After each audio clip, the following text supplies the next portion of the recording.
Good morning. I am Dr. Othonos Athos. I am the president of the Homeopathic Academy, and this is the 34th videotaped lesson on classical miasmatic constitutional homeopathy.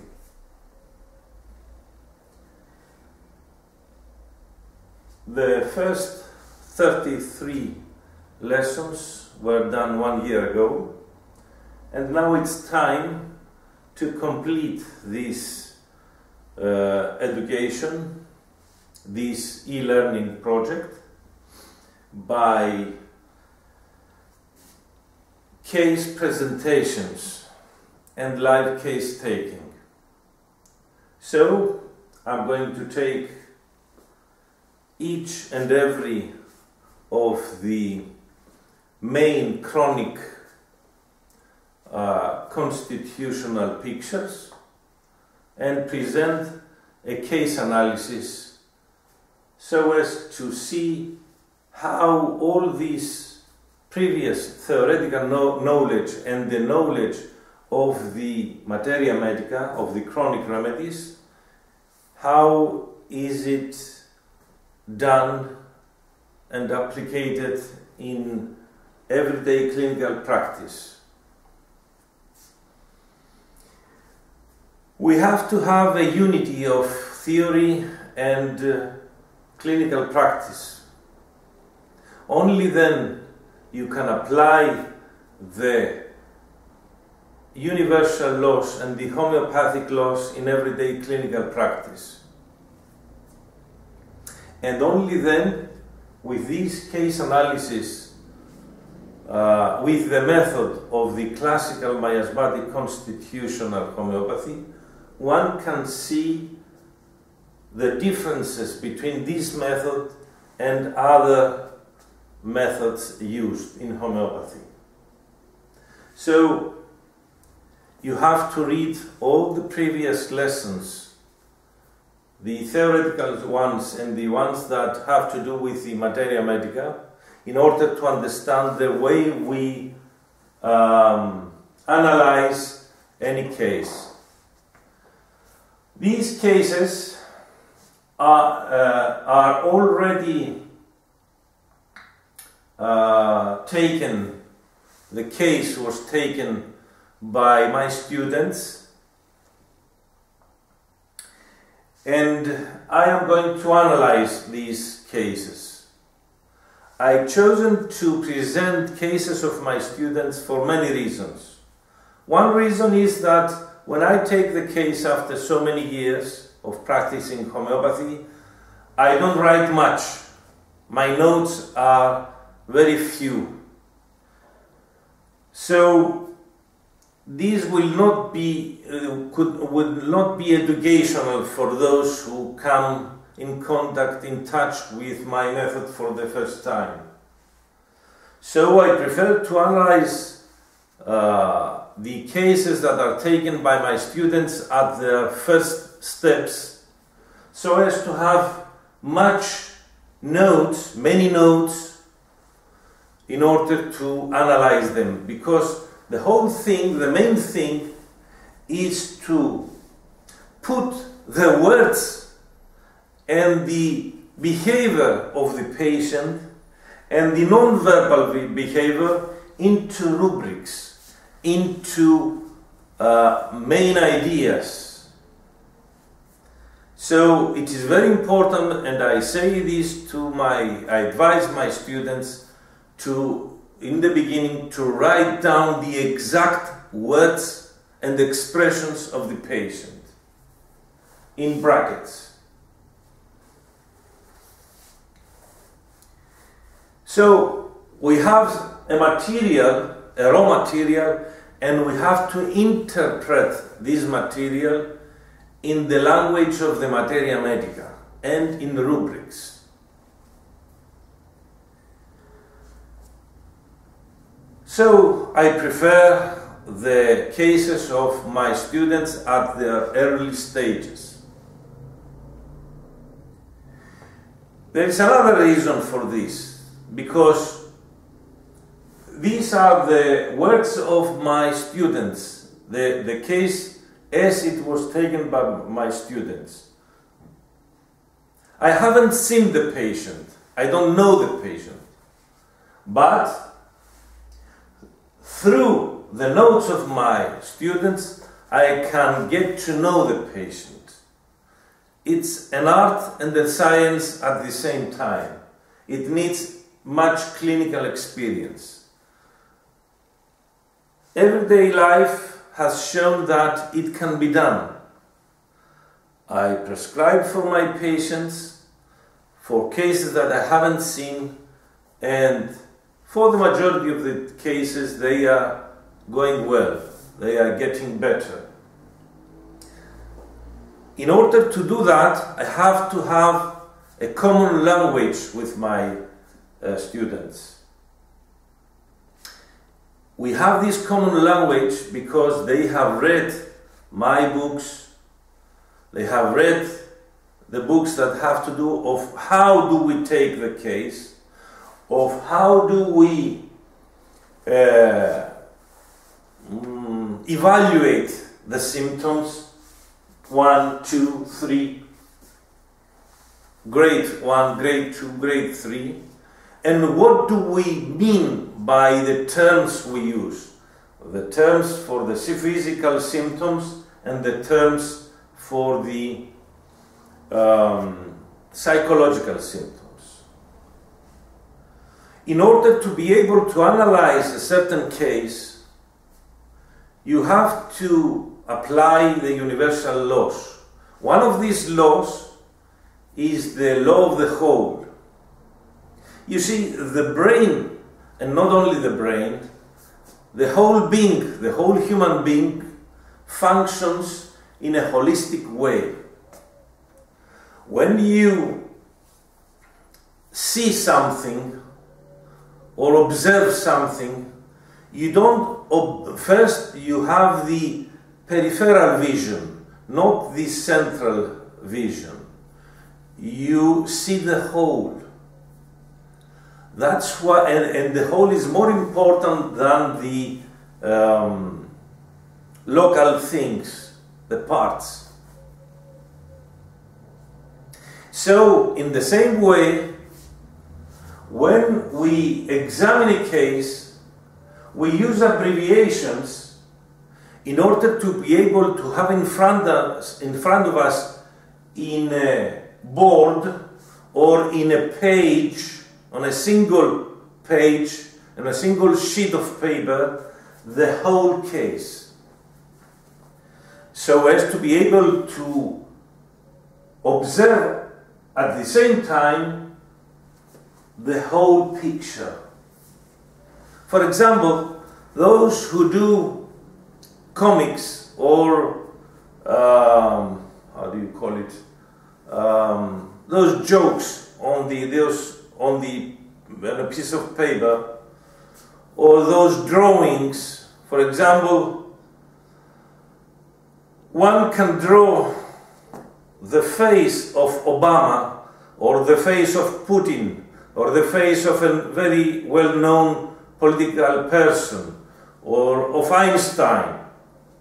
If the painter draws the eyebrows of Einstein and his messy hair, then we all understand that this is Einstein. Even if we have only the head, not the rest of the body, but if you have the eyebrows and the messy hair and the lips that are very characteristic of Einstein, then we all say, this is Einstein. We recognize the person only because we recognize his essence as a whole. For example, if someone has a light and he creates these shadows on the wall, he uses his finger, and when he does this, and maybe this thing, and we have a shade on the wall, a very rough shade, we say, this is a rabbit. I can see the long ears. This is a dog. This is a snake. This is a camel. This is an elephant. You see, we see nothing but the shade. There is nothing inside the shade, anything characteristic, but the form, some of the forms of the shape are characteristics, are the essence of the animal. So you see, the brain works in a holistic way. Our vision works in a holistic way.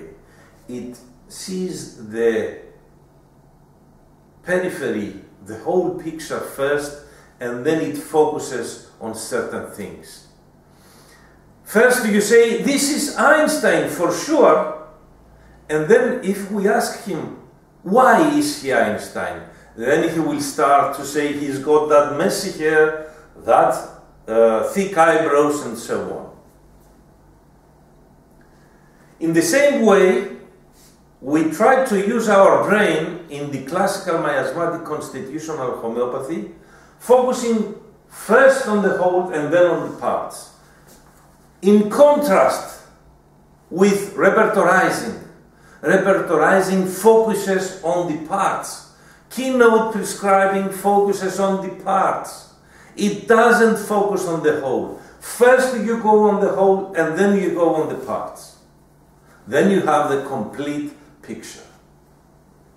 But the first thing is to see the whole. And that's how we are going to analyze these cases. In respect to the law, to the homeopathic and universal law of the whole. That's the unity of theory and practice. In another lesson that will have to do with the live case taking, we are going to see all the procedure of the case taking until this phase, the phase that we already have written down the whole case. Now we are going to do the analysis of the case. We have some distinct themes in any case taking. First, we have the personal data, what I call the background of the patient. It has to do with the age, the sex, height and weight, the profession, the job, the marital status, how many children, and so on. Then we have a section that has to do with the allopathic case taking, the allopathic history of the patient, his diseases, past and present, the main cause for which he comes to us, and the past diseases.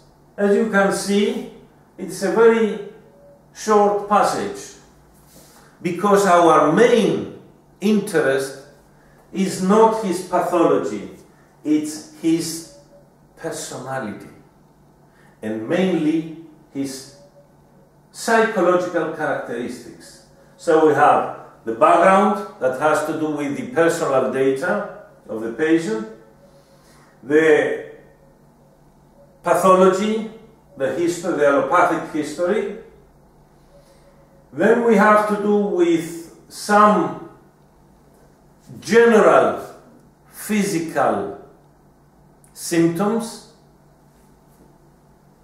at the state of clinical health, and then we have to do with the main part of our case that has to do with the personality and the psychology, that has to do with the psychological characteristics, not symptoms at the phase of acute illness, but with the characteristics at the phase of the clinical health according to allopathy, or phase of chronic illness according to homeopathy. So, what do we do first when we want to analyze a case? First of all, in respect to the law of the whole, we just read slowly and with caution.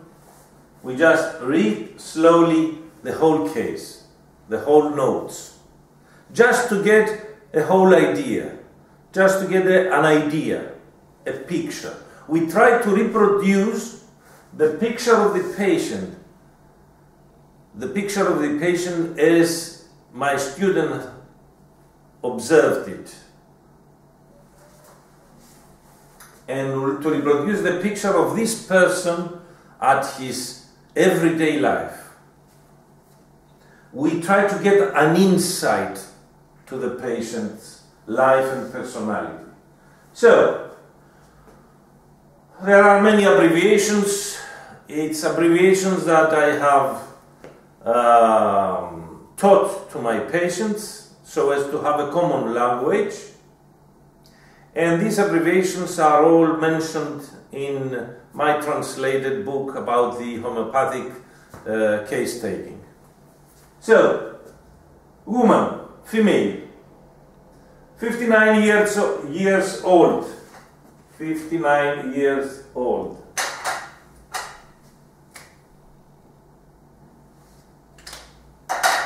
I wrote it in Greek. 59 years old. 165 centimeters height, 45 kilos weight.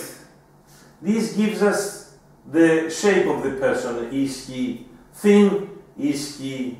we will analyze it later. So, female, 59 years old, 165 height, centimeters, 45 kilos weight, a medical doctor.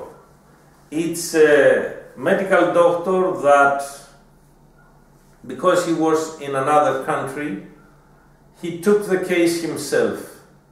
He said, I am not feeling well, and I said, okay, you are at a position that you can take the case from yourself, try to be objective, and send by email the case to me, and I'll call you and we will discuss it for long in order to for you to answer to my questions and specify things. So, she is a medical doctor. She took the case and the patient was her. She is divorced since many years. She has 2 children, 26 years old and 24 years old. The one is married and she has many problems to her marriage, the child, the daughter. She comes to me for colitis. She has these intestine bowel problems the last 15 years.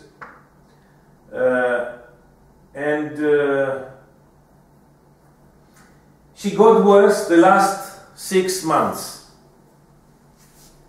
She also suffers from insomnia. She is sleepless, and this got worse the last 6 months also. She wakes up at 2 o'clock in the morning or 3 or 4 o'clock in the morning, and she has these thoughts. What kind of thoughts? About the financial state, about money, although she admits that she doesn't have much financial problems. Nevertheless, she is worried about her financial state. She refers to a difficult emotional state that she is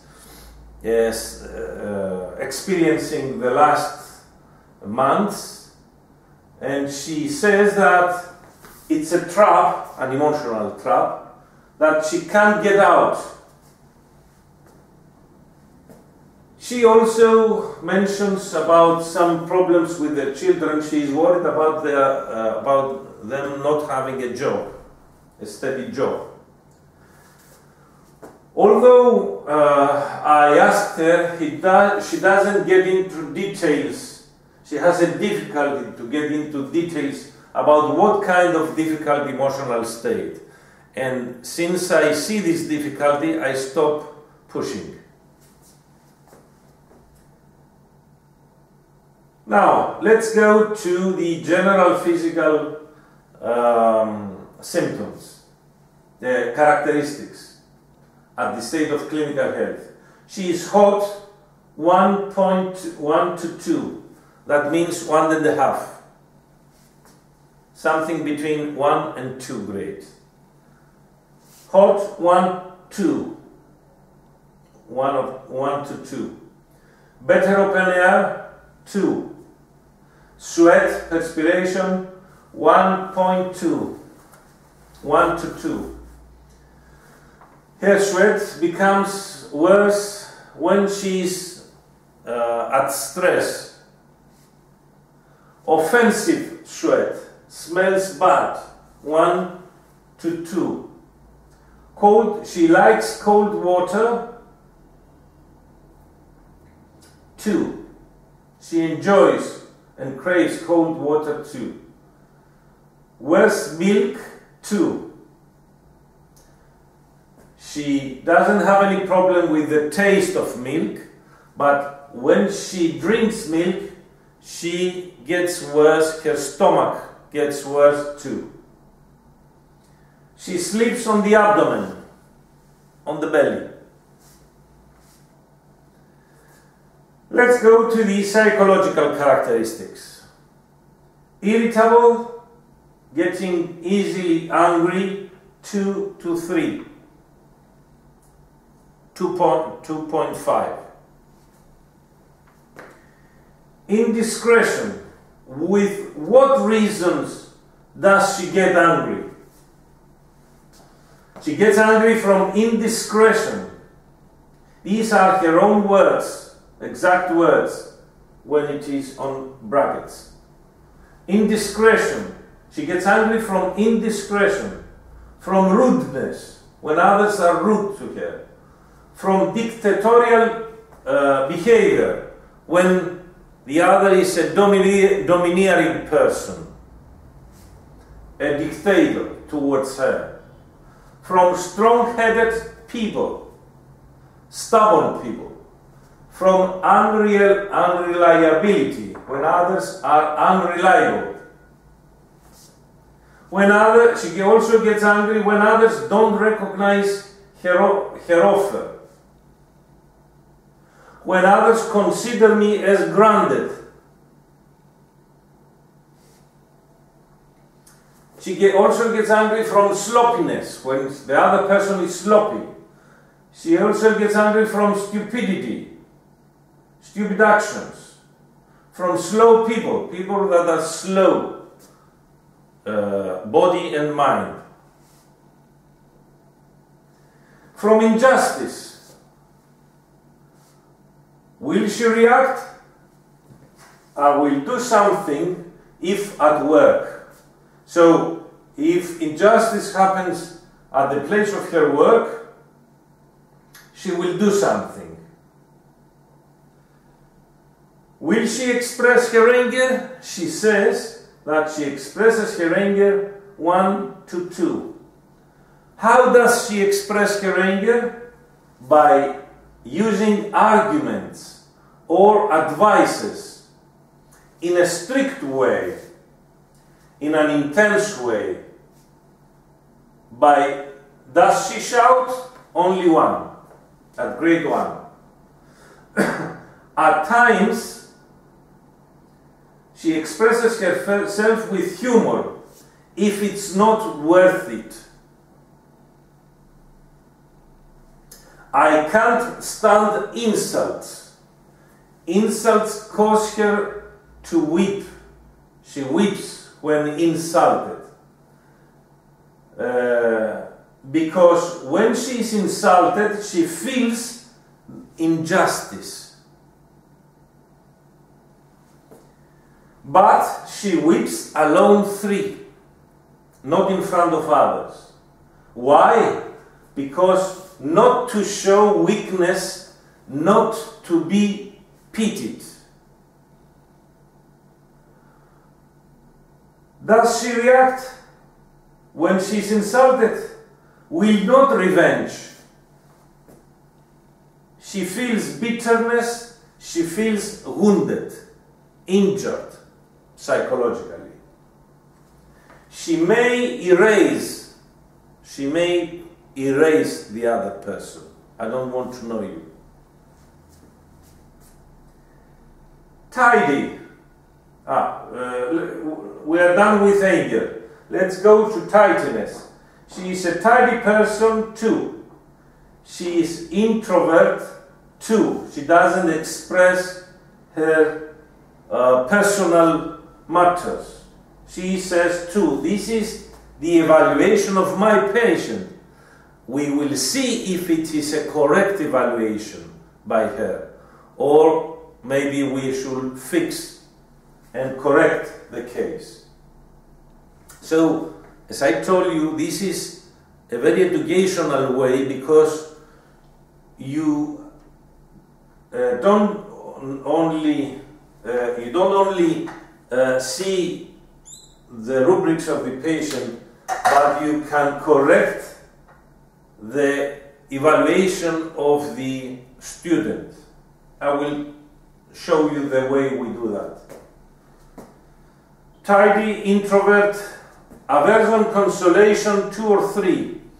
These are rubrics that have been explained and taught to the student. What does aversion, consolation 1 means? What does aversion, consolation 2 means? What does aversion, consolation 3 means? How do we evaluate? Aversion, pity 2 or 3, 2 to 3. She says that she is a compassionate person. She feels sympathy for others too. Fear, loneliness. Although I enjoy being alone, she says that she fears loneliness, being alone, feeling alone, although she enjoys being alone. We will talk about it later. Fear, height 3-1.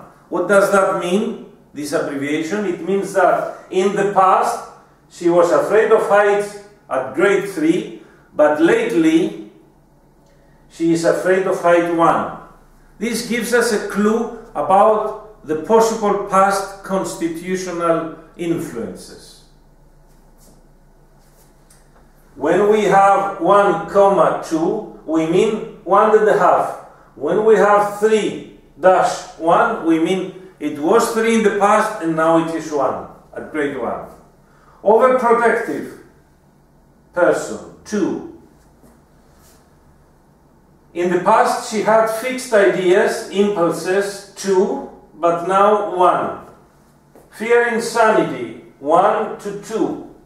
Because, why is she afraid of insanity? Because she has too much ideas in her mind. Nervous, frequent urination. When waiting for an appointment, an important appointment, she gets very anxious and she's got this nervous, frequent urination, 1 to 2. She considers herself an insecure person too. She has many insecurities. What does this mean? Worst terms deal. It means that when she is in a car, on motion, and she sits at the back, and there are many turns because they are climbing a mountain, they are going up a mountain, she gets dizzy. She gets dizziness. from being in a car with climbing a mountain with many turns. What does West City 2 means? It means that when she goes down at the center of a town with many traffic jam and people and voices and noises and so on, when she comes home, she feels that she was emptied of energy, that she feels bad. She gets worse from being in the center of a town. Nervous frequent urination, we talk about it. She likes books 3. She reads 1 or 2 books per month. When we talk about Greek people, it's too much. It's grade 3, reading 1 or 2 books per month. She likes books that have to do with literature. And she says, books are a passion of mine. It's the shelter of my mind. The shelter, the refuge of her mind. So, this is a first rough reading of the case. What are the steps to analyze a case according to the classical miasmatic constitutional homeopathy? The first step is to read, just to have an idea. A first reading of the notes. Then we start to focus on the background of the patient. First we have a first reading, then we have to refer to the background of the patient, then we do the miasmatic analysis, and then we do the we try to find the essence, and finally we see the rubrics individually in order to decide if we have a unity of the whole picture and the parts. So, I repeat, first we simply read to just get an idea, a general idea.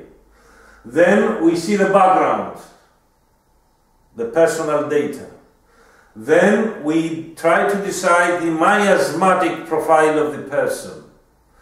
Then we try to find the essence of the person and possible constitutional pictures, constitutional influences. And then we see each and every rubric. And then we do differential diagnosis. So, we have read the notes, we go to the background. What background do we have for this person, for this patient? For this person is more correct to say, because we deal not with so much with the patient, that is with the symptoms during the phase of acute illness. We deal with the characteristics at the phase of clinical health. We have to do with a woman, with a female, 59 years old, 165 centimeters height, 45 kilos. That is, the conclusion is that she is a very thin person. A very thin person.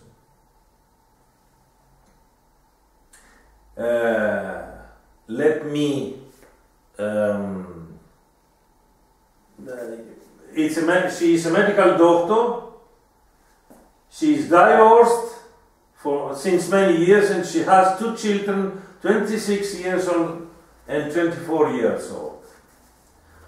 I've asked my patient, my student, about herself, about her patient, that is herself, in this example. I've asked her, I have met her, I know her because she's my student, so if I didn't know her, I would ask her to tell me more about the patients, to tell me non-verbal information. I will give you this information just to take a picture, a very important picture. I have known her for years. I knew her many years ago when I first started dealing with homeopathy.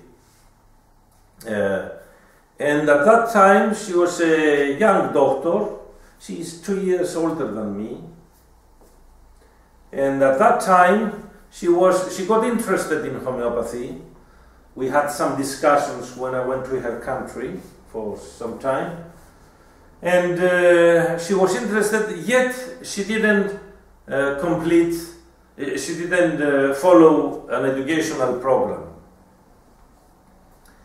From what she told me later, she was so occupied with finishing her medical education, her classical medical education, and then finding a job, becoming a special doctor.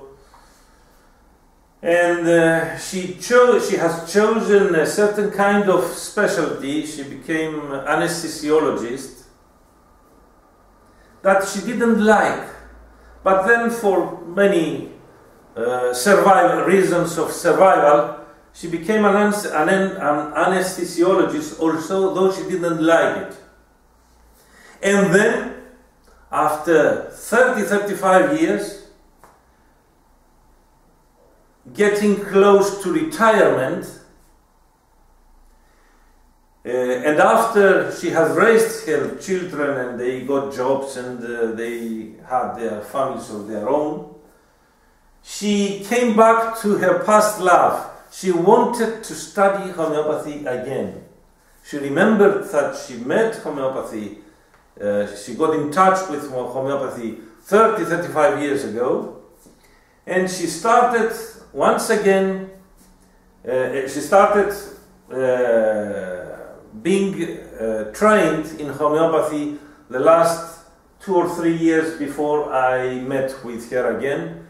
And she was acquainted first with the repertorizing and keynote prescribing method, and then she read my books, and she came to me to become a homeopathic doctor with the method of the classical miasmatic constitutional homeopathy. She has she is very eager to know homeopathy, to learn homeopathy and practice it, although she is 59 years old. You see the background, how important it is. It gives us clues about the person. We are detectives. We are Sherlock Holmes. We try to get information, to squeeze information from all things. So we have this background of a person that even at the age of 59, even if she is troubled at her life and she is thin, very thin and shrinked and stoop-shouldered. I hope she doesn't see this video. She will, but she has no problem with me. So she is a person that her body reveals that she had a bad life, that she suffered in her life. Thin, shriveled, prematurely old, wrinkled, not so much care of herself and her clothes, but not a sloppy one. She is very conservative in her appearance and very a respective way of dressing herself. And at this age, she wants to study homeopathy and practice homeopathy for the rest of the years that she has as a person.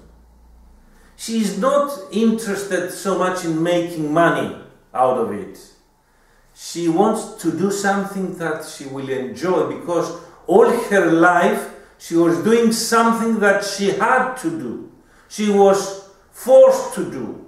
She ought to do. Not something that she enjoys. So she is so eager in learning homeopathy, and she does well. And these are the first cases that she took, and they are good cases. She took the cases well. And with an extra difficulty, taking the case from herself as a patient, being objective. So, this person has this background. Again I say, female, 59 years old, a medical doctor, thin person, shriveled, prematurely old, stoop-shouldered, has suffered much, divorced since many years, 2 children, 26 and 24, that are now, the one is married, they have their jobs and some job problems. And this person comes to me and she says that she has these problems, but although she says that she has, her problem is her colitis and her insomnia and her hay fever, if we see that these colitis and insomnia got worse the last 6 months, why? Because the last 6 months she has a trap, a difficult emotional state, a trap that she can't get out of it. Okay, she says about worries about money, worries about her children, but her main problem is that she has a difficult emotional state. And be careful, how do we draw conclusions? Although I told her to take the case from herself, and although her main problem is her emotional state, as she reveals here, she doesn't start telling about this problem as her current main problem. Why? We will see why when we talk about her miasmatic profile. So, I've got an information, a clue, that although her main problem is her difficult emotional state, I mean a problem with some kind of affair that she has, and she's in and out and she can't decide what to do about it, she's trapped and she can't get out. She doesn't refer to this as her main problem. She is introvert, very introvert. And although she talks to her doctor, to me, she doesn't put it first and main. She talks about colitis and insomnia, but I know that it's her main problem, not because she has talked to me about it and told me this is my main problem, but because